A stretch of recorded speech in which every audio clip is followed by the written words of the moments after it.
Saint Francis Jerome, May 11th.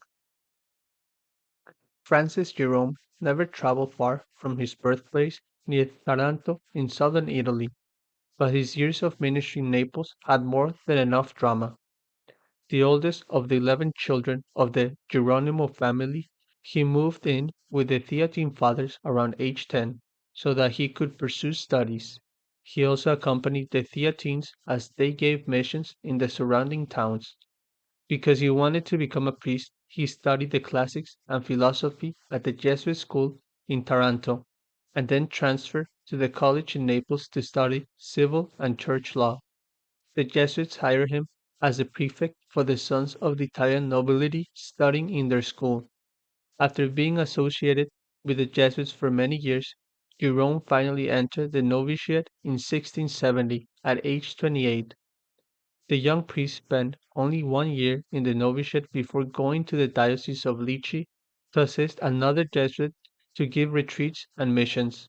He returned to Naples after a few years to prepare for his final theology exam, which he passed in spring 1676.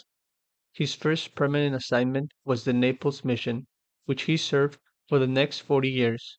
He worked with the sodality of artisans who met in the chapel beneath the Gesù church. He also preached in city squares or in busy thoroughfares as he promoted monthly communion. In addition, he visited slaves and prisoners in the galleys in the bay and cared for them however he could. He also visited the sick night and day.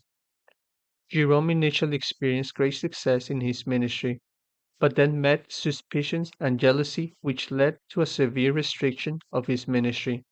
Some thought that a priest who preached in the streets and dealt with sinners was not fit for giving retreats to priests and nuns striving for perfection.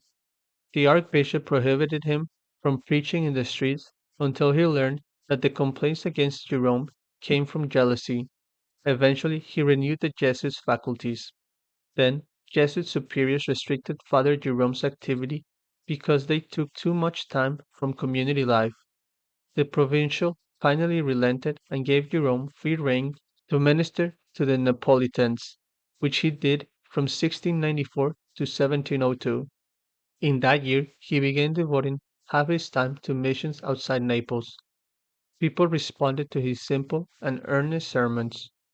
When he fell ill from pleurisy, he spent his last 2 months in bed, slowly weakening, and died at age 74, having been a Jesuit for 46 years.